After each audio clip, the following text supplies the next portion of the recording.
Well, hello, everyone. Welcome back. We're doing chapter 17. Are you guys ready? Are you sitting in your chair in front of the fireplace with your little blankie on and your beverage? Here we go. Chapter 17. My eye stung as I ran my fingertips over the glossy surface of the photograph. It was from our first date at Carmichael's Bridge. I It had been his idea. Adam wasn't your typical teenage boy. Long before he'd decided to become a teacher, he'd been fascinated by nature and science. The marshy swamp around the bridge was his idea of paradise. He loved everything about it. The night song of the frogs, the way the bats danced overhead. He even loved the insects. Maybe not the mosquitoes, although he loved to talk about how important they were in the ecosystem. But he was pretty passionate about the rest, especially the fireflies. I told him at one point I thought they looked like stars above the water, and he asked me if I knew any constellations. It turned out I did. Gideon had been teaching me for years. Andromeda, the Chained Maiden, Canis Major and Minor, the Big and Small Dog, Sagittarius the Archer, Orion the Hunter. I had gone on, pointing them out. In fact, I got so lost in the stars I didn't notice Adam had gone silent. When I finally looked back down, I was shocked by the look on his face. No one had ever looked at me that way before. Not like I was magical. And that was all before he knew who I really was. I stared at the teenage couple in the photo. They suddenly felt like strangers. They were young. They had so much ahead of them. They had no idea all their happiness would be taken away. Pain swelled in my chest.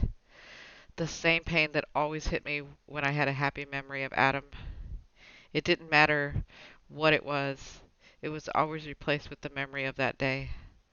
The day that marked my life into befores and afters. The day that took my heart. We had planned to meet in the park across from the bookstore. We wanted to walk home together after I was done with my shift and he finished classes. It was a day like no other. Nothing special about it at all. No clue about what was going to happen. I remember so clearly walking across the street to the row of trees that led to the park.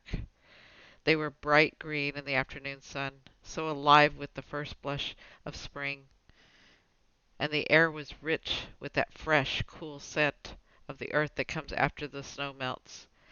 I'd always thought that was such a hopeful smell, a promise of things to come. It had all happened so quickly after that. I saw him on the path that wound around the gazebo. At the very same moment he spotted me. His hair fell into his eyes as he raised his hand in greeting. I smiled, and then the strangest look came over his face. A second later his hand dropped, and he fell to the ground. For a moment I stood where I was. I couldn't understand what was happening, and at the same time I must have already known. That's why I froze. I didn't want to leave the moment where he was still with me to go to the next, where nothing made sense. But it did only last a moment, and then I was running. There was no thinking about it. My body just went to him. He was gone before I got there. My memory of haze is hazy after that. I know I called for help. Then I tried to bring him back. I don't remember how I tried, what I did exactly, but I know I tried. And I'm certain none of the spells I cast fell in the realm of white magic. I would have torn a hole in the fabric of the universe to help bring him back.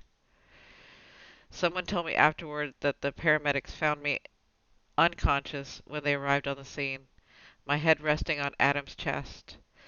The doctor said he had a congenital heart defect, a widowmaker. It had always been there. We just hadn't known. I closed my eyes against the memory. I could feel the emotion building, swelling, crushing me from the inside. No, I wasn't going to do this again, feel any of it again. Those first few days, weeks after Adam died nearly killed me. I couldn't survive that again. Suddenly, a strange noise pierced through my thoughts. It sounded like a crack. I looked up. A long fissure lay snaked across the plaster of my ceiling. No, no way. I hadn't felt anything. I put the picture of Adam back in the box, face down, then pulled the other photo on top of it. I roughly fixed the lid back on and then jumped off the bed to shove it back underneath. This was a problem. I knew it was a problem. I had to be more careful. I needed to keep myself in tighter check until my magic faded. I climbed back into the bed and pulled the quilt over the top of me. I had to tell my aunts about this.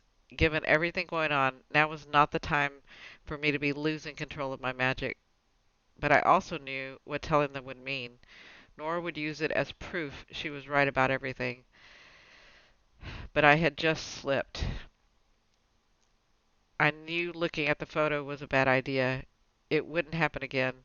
Besides, the problem would solve itself in time. I just needed to get through it. I clicked off the light. I tried to get some rest. I really did. But instead of sleep, I spent most of the night staring at the crack in my ceiling, trying not to think about fireflies and stars.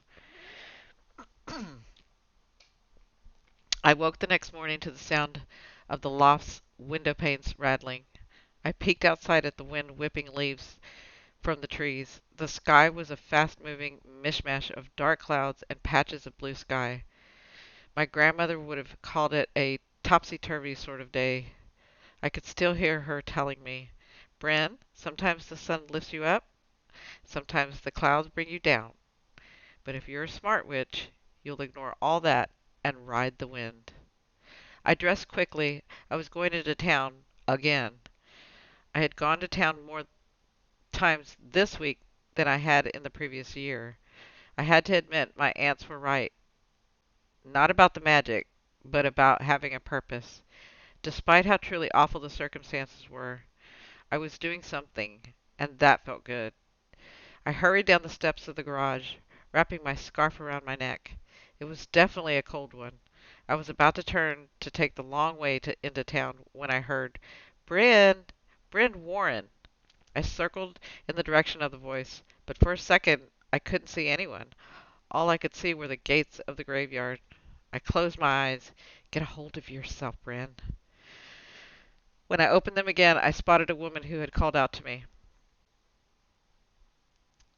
It was hard to be sure. I hadn't seen her in a long time, not since I worked at the bookstore. But if I wasn't mistaken, that was Mary Coleman, Constance's sister. I froze.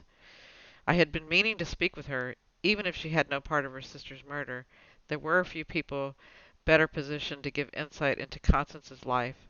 Still, there were several things holding me back. First, I could no longer use the pretense of offering my condolences.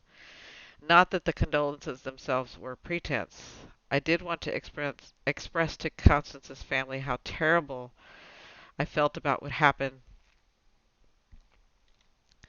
But in the days that had passed since her death, a lot had changed.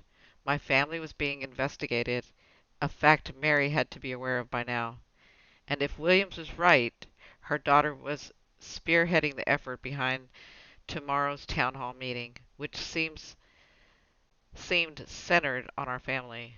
I wasn't prepared to talk to Mary now. She, apparently, wanted to speak to me, though. In fact, she had hurried her step in my direction, and I could tell by her expression she was upset. When she was a few feet apart, she called out again, struggling to be heard in the wind. "Please, please, don't leave. I need to talk to you." Her eyes looked desperate. "Actually, I've been meaning to talk to you for months now."